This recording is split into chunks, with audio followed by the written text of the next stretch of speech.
25 марта я впервые обратился к вам в связи с угрозой распространения коронавирусной инфекции. Прошло всего 3 месяца. Обычно такой период, 1 квартал, пролетает быстро, порой даже незаметно. Но в эти, безусловно, сложные дни, недели, месяцы у всех нас было совсем другое ощущение времени. Слишком многое они в себя вместили. Резко изменившийся уклад жизни, вынужденные ограничения для работы и общения, тревоги и опасения, и даже горечь потерь, разлуки с родными, близкими, мысли о том, что будет завтра, как защитить, оградить от беды самых близких людей, как обеспечить семью, детей, поддержать родителей. Но несмотря ни на что, это было и время надежды, благодарности знакомым и даже незнакомым людям, которые не подвели в трудную минуту, гордости за тех, кто проявил свои лучшие качества. Всем приходилось непросто. Но очень важно, что у нас в стране, в обществе не было растерянности. А напротив, как не раз случалось в нашей истории, многих людей объединило четкое, ясное понимание ситуации, осознание реальной угрозы, того, что бороться с ней и победить можно только всем вместе. И что человеческая жизнь – это главное. Мы действовали, опираясь на эти ценности. И именно поэтому смогли ответить на вызов колоссальной сложности. Дорогие друзья, хотел бы еще раз искренне поблагодарить всех вас за ответственное отношение и к своему здоровью, и к безопасности близких, за взаимную поддержку, за то достоинство, с которым вы, граждане России, прошли через самый опасный этап эпидемии, через все неудобства, сложности режимов вынужденных ограничений и самоизоляции. Особо отмечу добровольцев, волонтеров, а их за это время стало намного больше, которые заботились о пожилых и о тех, кому действительно требуется уход и внимание. Вы помните, что буквально после первых сообщений о новом вирусе он стал распространяться по всему миру, как пожар под порывами ветра. Эпидемия словно резко разделила время на до и после нее. Мы с самого начала в ежедневном режиме анализировали ситуацию. Совместно с экспертами, учеными просчитывали разные варианты развития событий, понимая, что опасность рядом, ведь крупные очаги заражения были зафиксированы по соседству, вблизи границ России. И потому борьба с эпидемией началась еще на внешнем контуре. На наших рубежах сразу были усилены меры санитарной защиты. И они сыграли свою роль, позволили отразить первый удар, задержать эпидемию, ее пик на 1,5-2 месяца. И таким образом еще тогда, в феврале, начале марта, выиграть драгоценное время. А значит, сделать все, чтобы спасти десятки тысяч, именно десятки тысяч жизней. Мы убедились, что эпидемии можно противостоять. Поняли, что главное здесь – работать на опережение, изучать, учитывать опыт других стран, готовиться, использовать полученный резерв времени, чтобы консолидировать, мобилизовать все свои резервы, наращивать возможности здравоохранения и промышленности. Но было очевидно и другое. Современный мир взаимосвязан. А значит, полностью отгородиться от угрозы объективно невозможно. Рано или поздно болезнь шагнет в наш дом, внутрь наших границ. Это было понятно. И когда это произошло, мы, опираясь на рекомендации специалистов, сделали то, что раньше не делали никогда. Мы предприняли беспрецедентный шаг. По всей стране объявили период нерабочих дней. Сначала на 1 неделю, до 3 апреля, а затем в общей сложности более чем на месяц, до 11 мая.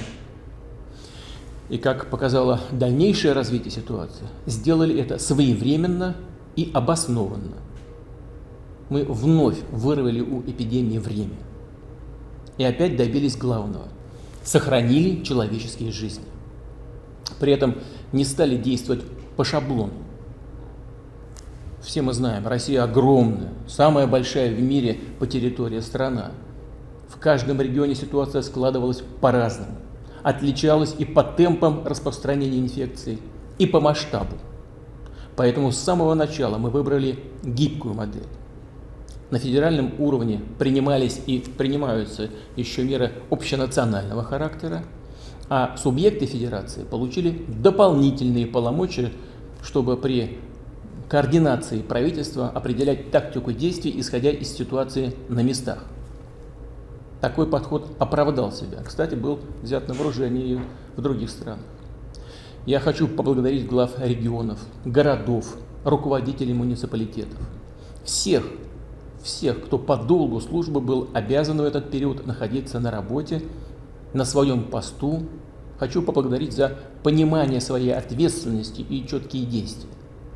Да, в ряде субъектов федерации, в том числе в Туве, Карачаево-Черкесии, Ямало-Ненецком и Ханты-Мансийском округах, обстановка остается сложной. Но хочу подчеркнуть, у нас уже отработан механизм оперативного реагирования. Никогда и никто не будет оставлен в беде. Вся Россия обязательно придет на помощь. Если потребуется, все соберем в кулак, ресурсы наших ведущих медицинских центров, вооруженных сил, МЧС, волонтеров, так, как это было в Дагестане, Забайкальском крае, в других регионах. Мы с вами вместе доказали, что способны решать задачи исключительной сложности. А наши рабочие, инженеры, управленцы сделали все, чтобы за несколько недель перенастроить работу предприятий, в разы нарастить выпуск средств индивидуальной защиты. И что очень важно, Россия в числе немногих стран мира сумела наладить собственное производство эффективных лекарств для лечения коронавируса. В экстремальных условиях надежно отработали системы энергетики, ЖКХ, транспорт, связь, торговля, которая обеспечила граждан товарами первой необходимости. В короткие сроки преподаватели вузов, учителя временно перешли на дистанционный формат работы. Учебный год ни в школах, ни в университетах, ни в колледжах не прервался. Хочу искренне пожелать успехов выпускникам школ, которые скоро будут сдавать единый государственный экзамен по всей России, в том числе и на селе. И в этой связи хочу сказать, обращаюсь сейчас к сельской молодежи, к сельским школьникам. Вам есть на кого равняться. Ваши родители сделали все, чтобы провести посевную кампанию, чтобы Россия была с урожаем. А он обещает в этом году быть хорошим. Вы, дорогие друзья, каждый на своем месте, на своем участке, в своей сфере действительно совершили, казалось бы, невозможное. В том числе в рекордные сроки строили новые корпуса, переоснащали больницы. Только военные специалисты возвели 16 многопрофильных центров для больных коронавирусом. А скоро начнут работать еще 5 таких же центров. И если еще в середине марта в целом по стране было около 40 тысяч специализированных коек для помощи больным с коронавирусной инфекцией, то к началу июня их уже свыше 180 тысяч. Этот резерв мы сохраняем в повышенной готовности. И, как уже сказал, будем продолжать это делать. Даже несмотря на то, что ежедневное число новых случаев заражения снижается. А в Москве и Московской области, которые первыми столкнулись с эпидемией, оно сократилось многократно. Что важно и что подчеркну, такая позитивная динамика отмечается на фоне постоянного увеличения объемов тестирования. Россия сегодня лидирует среди крупных стран мира по количеству тестов на 1000 человек. Общее число проведенных тестов превысило 17 миллионов. Говорю об этом не для того, чтобы с кем-то посоревноваться. Нет, совсем нет. Речь о другом. За счет столь масштабного тестирования мы можем выявлять болезнь на ранней стадии, даже если она протекает скрытно, бессимптомно. А значит, разрывать цепочку передачи инфекции, пресекать ее дальнейшее распространение, тем самым сберегать жизни наших людей. В целом мы заставляем эпидемию отступить, добиваемся перелома, но вирус по-прежнему опасен. Тысячи людей каждый день все еще сталкиваются с болезнью. Прошу вас оставаться внимательными, осторожными, бдительными, особенно до тех пор, пока мы не начнем массовое производство действенного средства профилактики. Сейчас сразу 14 федеральных научных центров России работают над созданием вакцины против коронавируса. Клинические испытания первых образцов уже начались. Понимаю, все мы хотим, чтобы столь нужный препарат появился как можно скорее. Но здесь принцип может быть только один. Известный врачебный принцип «не навреди». Уверенность в эффективности, надежности, безопасности вакцины. Причем для граждан всех возрастов и особенностей здоровья должна быть абсолютно стопроцентной эта надежность. Добавлю, что сама по себе вакцина исключительно важна, но она не панацея.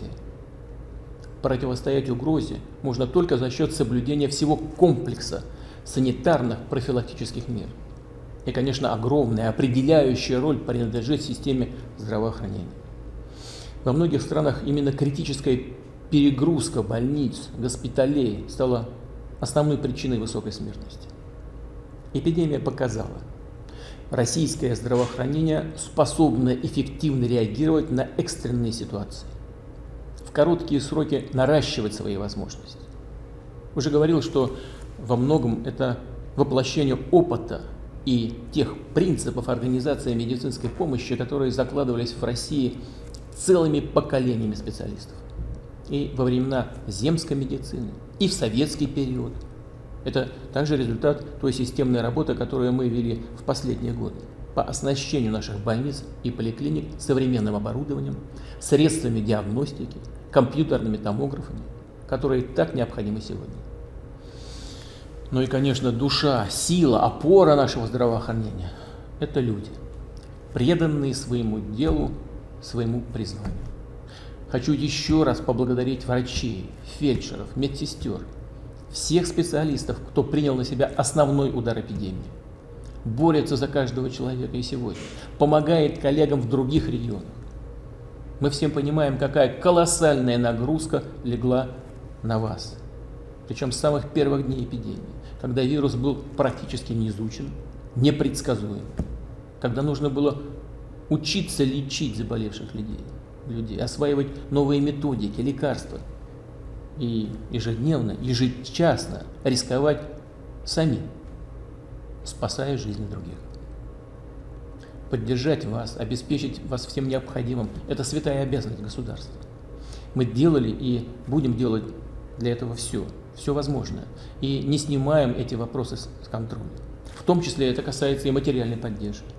Для медицинских работников, которые участвовали в борьбе с эпидемией, как вы знаете, были предусмотрены стимулирующие выплаты. Для этого направили дополнительные ресурсы регионам. Кроме того, мы установили специальные прямые федеральные доплаты для тех врачей, медсестер, сотрудников служб скорой помощи, которые непосредственно оказывают помощь больным с коронавирусной инфекцией. Коллеги в правительстве, в регионах занимались отладкой этого принципиально нового механизма. Устраняли изъяны, они были, конечно, но делали это буквально в ручном режиме. И сейчас эта система выстроена. Так, в текущем месяце, в июне, только прямые федеральные доплаты получат почти 350 тысяч медицинских работников, в том числе более 71 тысячи врачей. Борьба с эпидемией продолжается. Так же, как и напряженная работа в больницах, поликлиниках, на станциях скорой помощи. Поэтому, как уже говорил, принято решение продлить все эти выплаты на июль и август. При этом особо подчеркну, стимулирующие выплаты и доплаты не только освобождаются от налогов, но и будут учитываться при расчете отпускных. Такое решение уже принято. А значит, специалисты получат повышенные отпускные, причем независимо от того, в какой период времени они уйдут в отпуск. Дополнительные выплаты мы предусмотрели и для сотрудников социальных учреждений, детских интернатов, домов престарелых, педагогам, психологам, медицинскому персоналу. Они сейчас трудятся непрерывно двухнедельными сменами, чтобы свести к минимуму риск переноса инфекции и тем самым защитить людей, за которыми они ухаживают. Выплаты для таких специалистов начисляются за период с 15 апреля по 15 июля. Предлагаю также продлить их еще на 2 месяца, то есть до 15 сентября. И, конечно, как и для медицинских работников, учитывать их при расчете отпускных. Повторю, в целом российская система здравоохранения ответила на вызов эпидемии абсолютно адекватно. Однако она высветила и более острые, обозначила наши нерешенные проблемы. Мы помним и о том, что несмотря на самоотверженный труд врачей, иногда возникали сложности с оказыванием плановой помощи медицинской, причем больным с другими заболеваниями. Мы должны извлечь уроки из этой ситуации. Все те значительные средства, которые за месяцы борьбы с эпидемией вложены в переоснащение больниц, в оборудование, в обучение врачей, уже работают и будут работать на развитие нашего здравоохранения в целом. Но еще многое предстоит сделать для повышения качества и доступности медицинской помощи. Переподготовить кадры, отремонтировать и обновить медицинские учреждения на современной, в том числе цифровой базе. Мы это обязательно сделаем. И прежде всего в рамках программ модернизации первичного звена здравоохранения. Учтем полученный трудный опыт и, подчеркну, сохраним весь объем ресурсов, заложенных на реализацию этих программ. А это значительные средства. Это более 500 миллиардов рублей. Отдельно хочу остановиться на теме, которая выходит далеко за пределы сферы здравоохранения и является чувствительной для всего общества. Это лечение, помощь детям с тяжелыми, в том числе редкими, так называемыми орфанными заболеваниями. Здесь уже действуют соответствующие федеральные и региональные программы. Однако родителям порой не остается другой надежды, как помощь благотворительных фондов. Или другого выхода нет, как самим собирать деньги на лечение через интернет. Я, конечно, хочу поблагодарить всех, кто откликается, искренне хочу вас поблагодарить. Всех, кто старается помочь. Но здесь необходимо системное, именно государственное решение. Надо определить надежный, постоянный источник финансирования. Помощь должна дойти до каждого ребенка, до каждой семьи, которая столкнулась с такой бедой.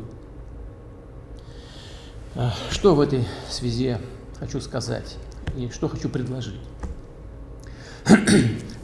С 2001 года у нас действует плоская шкала налога на доходы физических лиц. И ее введение в свое время позволило вывести зарплаты и доходы из тени, упростить, сделать понятным налоговое администрирование.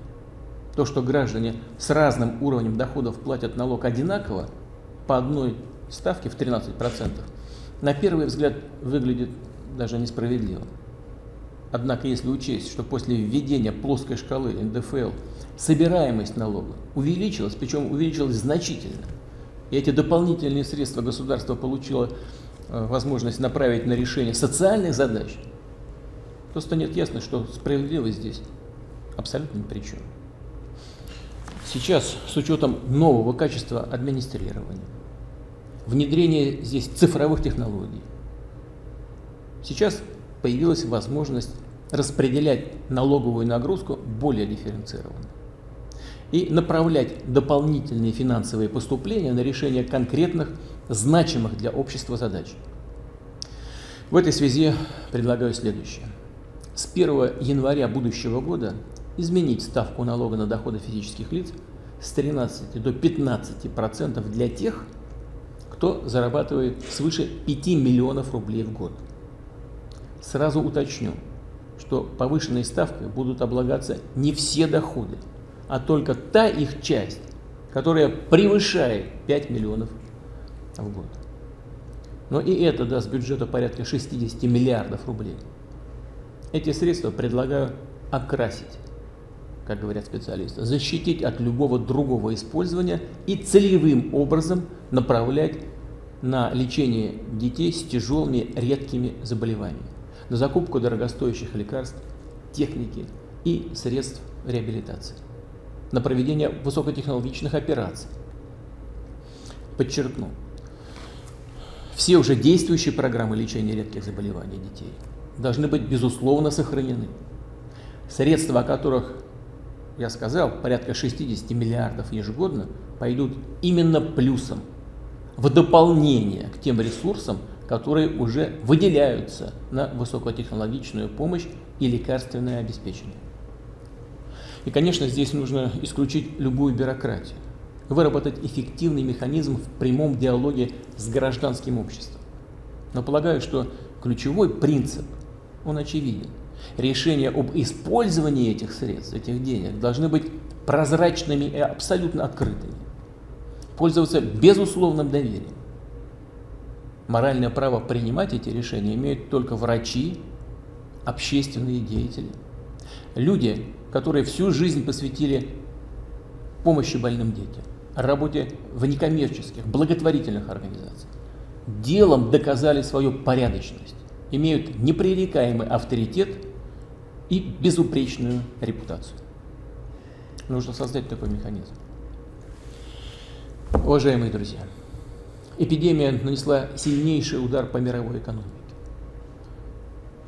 Торговля, работа предприятий, кооперационные связи словно наткнулись на стену карантинов и ограничений. И, пожалуй, самая острая проблема практически во всех странах – это сокращение занятости, рост безработицы. Эти негативные последствия, конечно же, сказались и на нас. Так, по оценкам, в апреле, когда были введены ограничительные меры, объявлены нерабочие дни, ВВП России снизился на 19%. По сути, началась глобальная рецессия, спад мировой экономики. И все последствия, глубину этого кризиса еще только предстоит оценить. Но уже сейчас очевидно, в мире формируется новая реальность. Процессы глобализации и интеграции проходят сложные испытания, а ведущие страны делают выбор в пользу технологической, промышленной самостоятельности, понимая, что в вопросах безопасности и развития сейчас, в этих ситуациях, можно полагаться прежде всего на себя, на человеческий, кадровый, научный потенциал своей страны. Для России это также серьезный вызов, и мы должны учитывать его при формировании уточнений наших стратегических планов. Эта работа уже идет. И те шаги, новые меры, о которых будут говорить сегодня, не только решают неотложные задачи, они подкрепляют, усиливают наши долгосрочные приоритеты. Мы так с коллегами к этому относимся, в том числе с учетом тех выводов, которые мы сделали в ходе борьбы с эпидемией, с ее последствиями. Пожалуй, главное здесь – это подтверждение ключевого принципа, что прямая поддержка людей, инвестиции в образование, здравоохранение и народосбережение, в демографию – это как раз и есть залог роста национальной экономики, устойчивого и динамичного развития страны в целом. Так же, как и свобода для людей, снятие преград для предпринимателей и инвесторов, для всех, кто занимается реальной работой и созиданием. И, конечно, важна эффективная, организующая роль государства, которая призвана верно определять приоритеты, создавать возможности, условия, концентрировать ресурсы для развития, делать это в активном, содержательном, прямом диалоге с обществом. В этой логике мы строили и будем строить наши действия. С самого начала борьбы с последствиями эпидемии базовой задачей стало сохранить доходы российских семей, поддержать занятость, помогать прежде всего людям и только людям, решать их проблемы. Через это идти к поддержке экономики в целом. Напомню, что основной критерий всех наших мер поддержки бизнеса заключался в том, чтобы рабочие места не закрывались, чтобы люди, занятые в пострадавших отраслях, не оставались без зарплат. На это были направлены беспроцентные кредиты, решения по списанию налогов и страховых взносов за второй квартал, прямые государственные субсидии на выплату заработных плат. Причем неукоснительно действовал принцип «большее содействие со стороны государства получают именно те компании, которые думают, заботятся о своих коллективах». И, конечно, особый акцент в период эпидемии был сделан на прямую поддержку людей, я уже сказал об этом, прежде всего семей с детьми. Напомню, это в первую очередь выплаты по 5000 на каждого ребенка в возрасте до 3 лет в апреле, мае, июне. Также с опережением разово в полном объеме были выплачены все пособия за первую половину года на детей от 3 до 7 лет в семьях с низкими доходами. И, наконец, самой масштабной мерой поддержки стала единовременная выплата в июне 10 тысяч рублей на каждого ребенка от 3 до 16 лет. Эти средства в трудную минуту стали подспорьем для российских семей. И вместе с тем, экономика в полную силу еще не заработала, а безработица подросла. Трудности еще не отступили. В этой связи считаю необходимым еще раз в июле выплатить дополнительно по 10 тысяч рублей на каждого ребенка от рождения до 16 лет. В общей сложности этой мерой могут воспользоваться российские семьи, в которых растет около 28 миллионов детей. Сразу обращаю внимание, тем, кто уже получил июньскую выплату, вторая, июльская, будет проведена автоматически. Подавать повторное заявление на оказание этой помощи. Собирать какие-то справки не надо. Такой же автоматический механизм выплаты будет реализован для семей, в которых растут дети до 3 лет. А те, кто по каким-то причинам еще не обращался за поддержкой, могут это сделать просто и удобно, дистанционно или через отделение пенсионного фонда, и получить выплату без задержек, как и все в июле. Понимаю, что во время эпидемии особенно тяжело пришлось семьям, где 1 или 2 родителя потеряли работу. И мы также адресно их поддержали.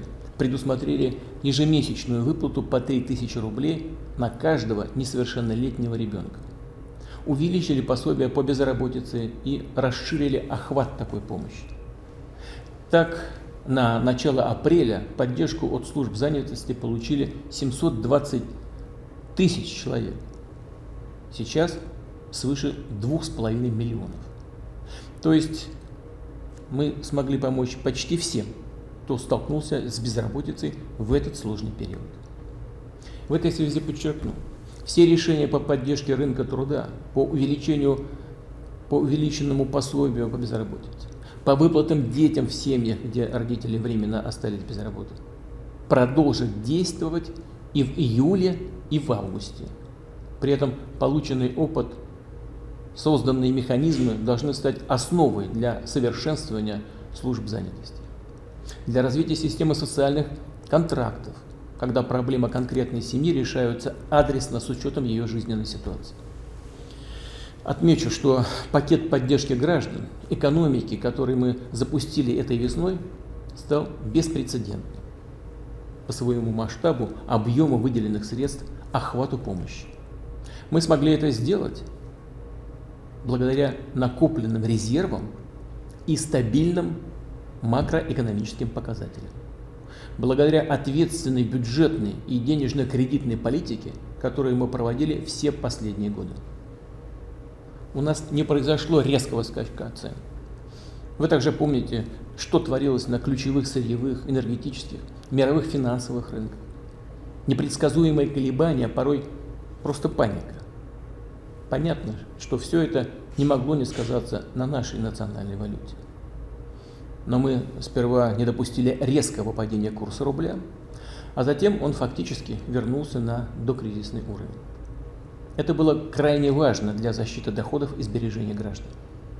А такая предсказуемость, стабильность национальной валюты, стабильность рубля была обеспечена не искусственно, не по какой-то команде, а за счет прочности фундаментальных основ российской экономики. Подчеркну, далеко не всем странам удалось добиться таких же макроэкономических результатов. Это касается и состояния рынка труда. Нам, в отличие от многих, удалось избежать драматического скачка безработицы. Как уже сказал, безработица у нас все-таки выросла. Поэтому сейчас нужно решить главную задачу – помочь людям вернуться к работе. Поручаю правительству, региональным властям в контакте с Банком России принять все необходимые меры, чтобы уже в 2021 году восстановить полностью рынок труда.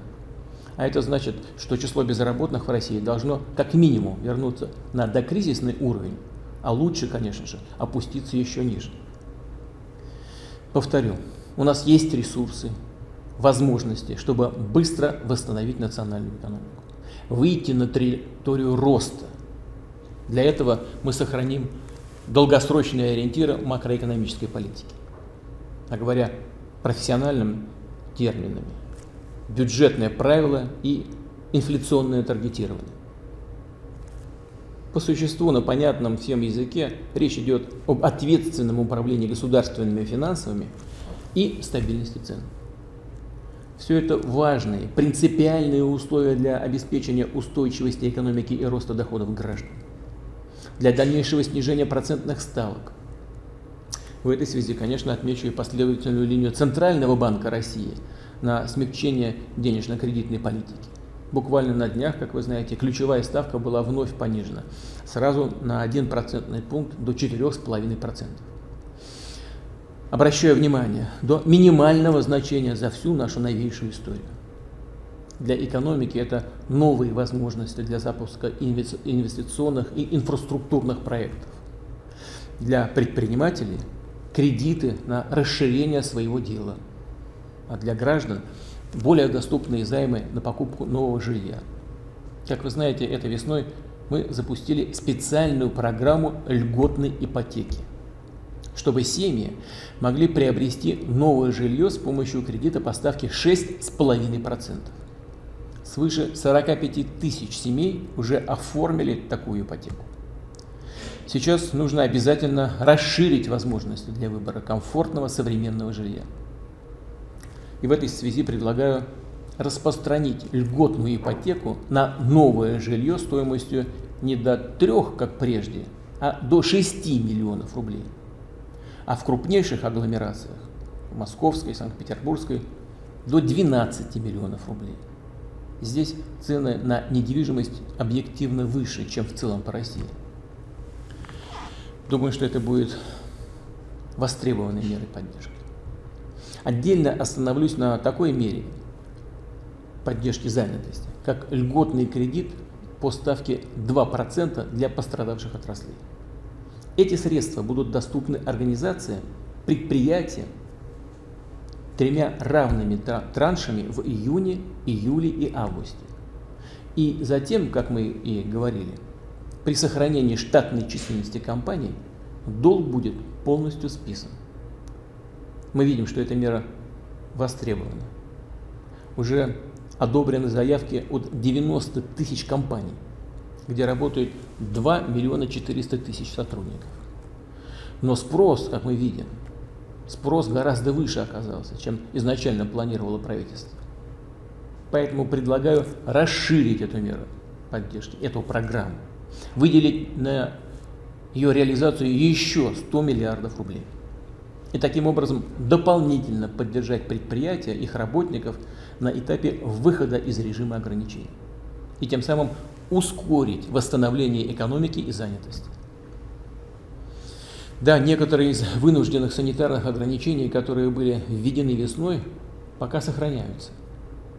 Дорогие друзья, это объективно необходимо для защиты вашего здоровья.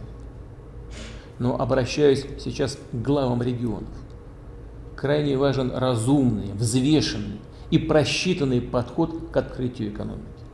Все решения должны приниматься своевременно, в соответствии с рекомендациями специалистов. Нужно так все спланировать, организовать, чтобы обеспечить безопасность граждан и при этом не задавить бизнес избыточными требованиями, не подорвать его работу, а значит и доходы людей. Предстоит последовательно снимать с предпринимателей не только груз временных вынужденных санитарных ограничений, но не менее, а гораздо более важно избавить экономику от бюрократических, административных ограничений и рогаток, так называемых. Немало их, к сожалению, носят хронический характер. Сохраняются годами, а то и вообще десятилетиями. Так, на примере возведения медицинских центров, госпиталей во время эпидемии мы увидели, что можно, оказывается, строить гораздо быстрее и при этом качественно и надежно, без обременительных формальностей, отнимающих время, силы, да в конце концов и деньги. Я уже поручал правительству еще раз проанализировать систему регулирования строительной отрасли, внести в нее изменения, исходя из опыта последних месяцев. Знаю, что на первом этапе правительство готово перевести почти треть действующих требований к стройке в разряд рекомендаций. Эту работу надо обязательно продолжать. Ведь такие резервы у нас есть буквально повсюду, во всех отраслях. Подчеркну, кардинальное улучшение делового климата, упрощение всех процедур должно стать важнейшим ресурсом восстановления и качественного развития экономики. Нужно предоставить больше свободы, возможностей предпринимателям, в том числе начинающим. Так, менее чем за полгода число самозанятых в России выросло в 2,5 раза, с 300 до 700 тысяч человек. В период эпидемии им были предоставлены особые меры поддержки. В полном объеме возвращается налог на профессиональный доход за прошлый 2019 год. А для его уплаты в текущем году можно использовать так называемый налоговый капитал в размере одного оборота – 12 130 рублей. Напомню, что режим для самозанятых вводится у нас в отдельных субъектах федерации в порядке эксперимента. И этот эксперимент, как мы видим, успешный. Поэтому с 1 июля на территории всей страны, у всех регионов должно появиться право вводить режим для самозанятых. Везде, по всей стране. А значит, люди смогут официально и спокойно работать. Также считаю, и об этом мы не раз говорили с молодыми предпринимателями, нужно давать возможность получать статус самозанятого не с 18, а с 16 лет. По расчетам, этим правом смогут воспользоваться около 3 миллионов наших граждан.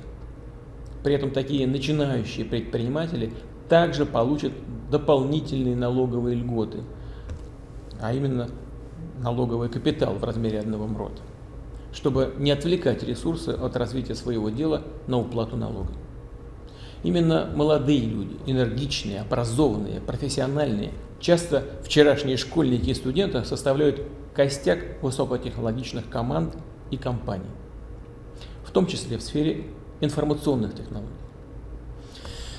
Что хотелось бы здесь сказать особо? За последние месяцы, учитывая сложности, с которыми столкнулась экономика из-за эпидемии, мы приняли специальные дополнительные решения по поддержке ключевых отраслей, таких как строительство, о котором я только что говорил, автопром, транспорт, легкая промышленность, сельское хозяйство.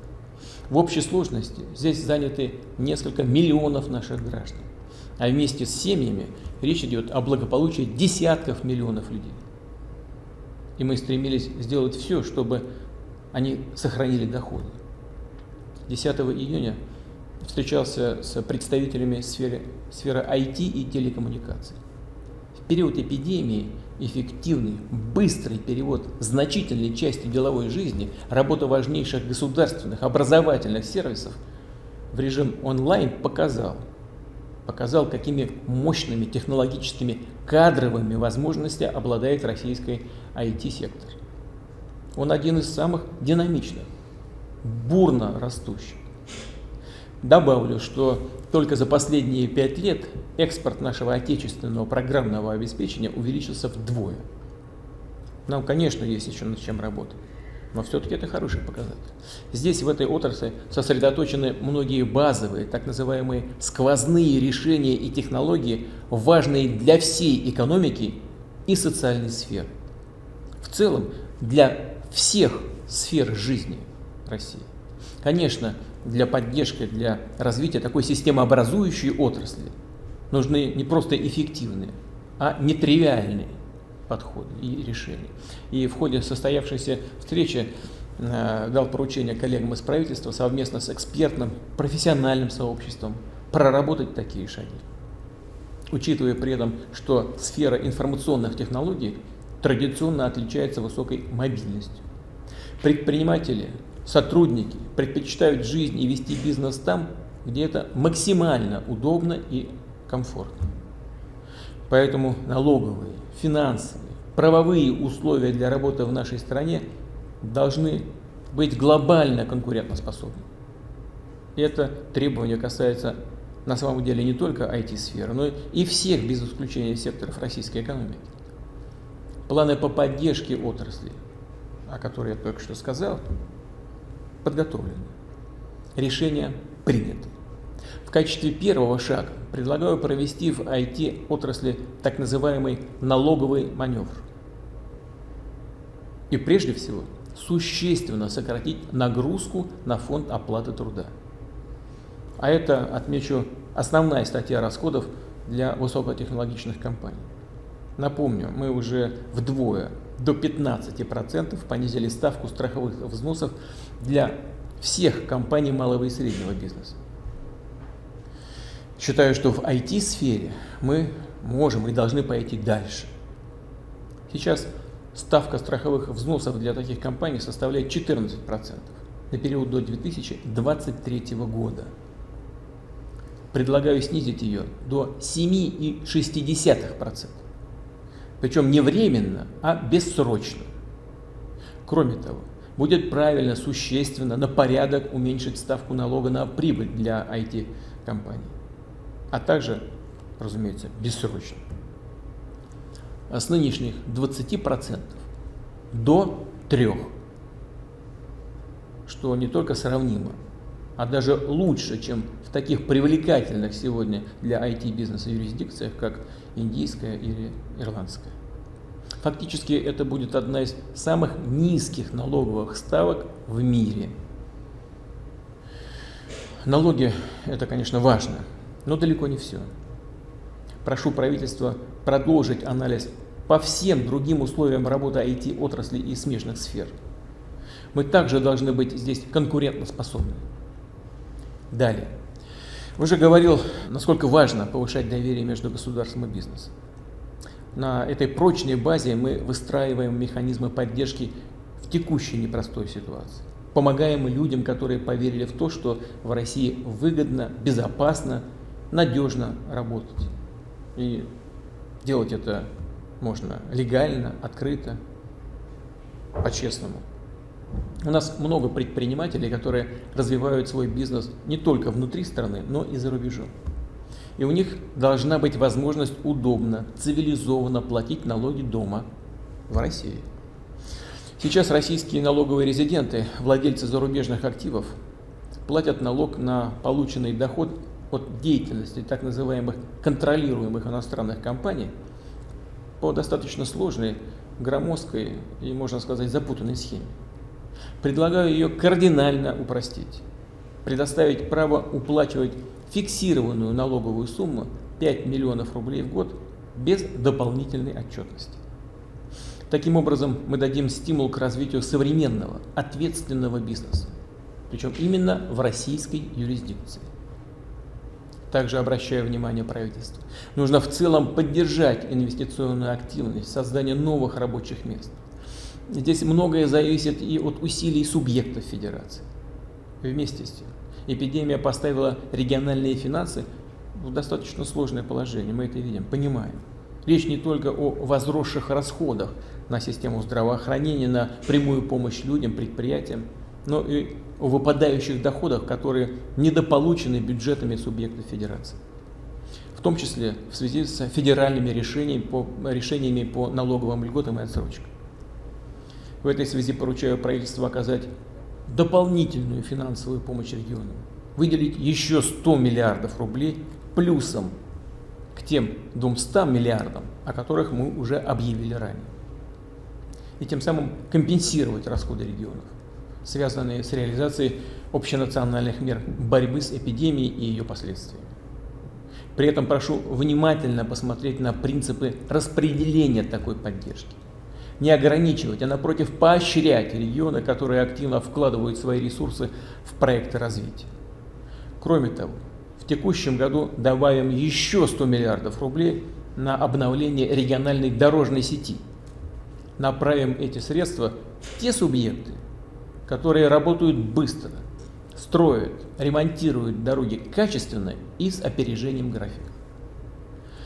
Для увеличения вложений в транспортную и сетевую инфраструктуру, в программы опережающей газификации регионов, в обновление общественного транспорта, помимо бюджетных средств, необходимы дополнительные ресурсы. Кстати, такие механизмы уже начинают работать. 7 мая на совещании по транспортной отрасли мы приняли решение поддержать планы компании РЖД по инфраструктурному развитию. И вчера это решение принято. Компания разместила свои бессрочные облигации для привлечения средств в модернизацию железных дорог.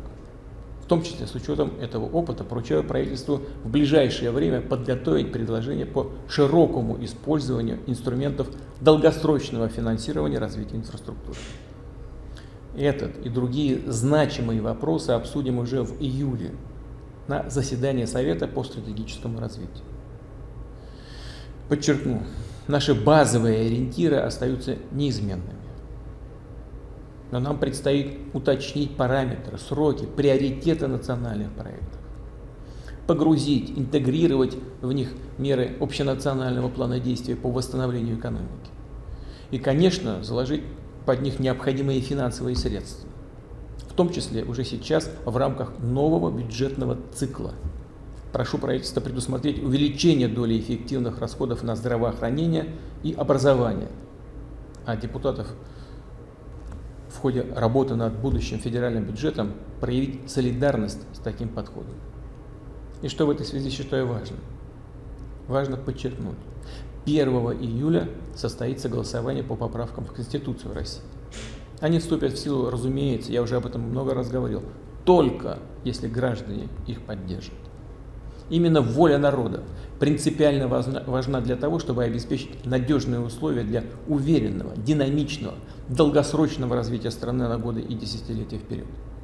И, конечно, новые конституционные положения в случае их принятия зададут и гораздо более высокие требования к эффективности, содержанию всей нашей социальной и экономической политики, к решению задач по повышению качества жизни и благополучия людей.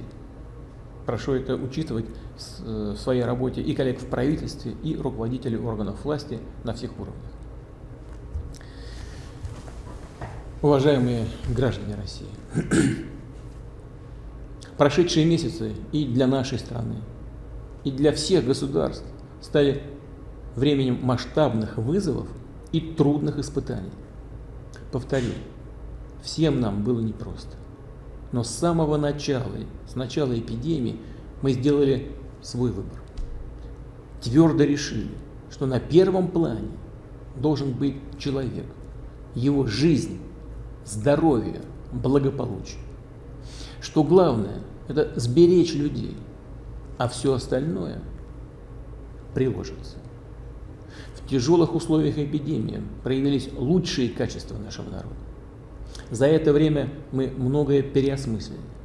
научились более бережному отношению друг к другу и вновь осознали, как важны, необходимы солидарность и доверие, которые помогают достойно проходить любые испытания. Эпидемия еще не закончилась. Нам еще предстоит дожать, додавить эту заразу. Но жизнь берет свое, входит в привычное русло, в нормальный ритм.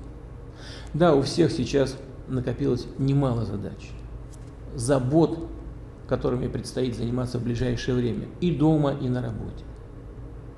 Понимаю, что это тоже непростой период, но возможность возвратиться к своим планам, к их реализации, уверенность в том, что жизнь налаживается, дают совсем другой, позитивный, деятельный, оптимистичный настрой. Уверен, что вместе мы непременно решим все возникающие проблемы. Все обязательно наверстаем, преодолеем и временные, и любые другие трудности. Мы уже доказали, что умеем это делать. Спасибо.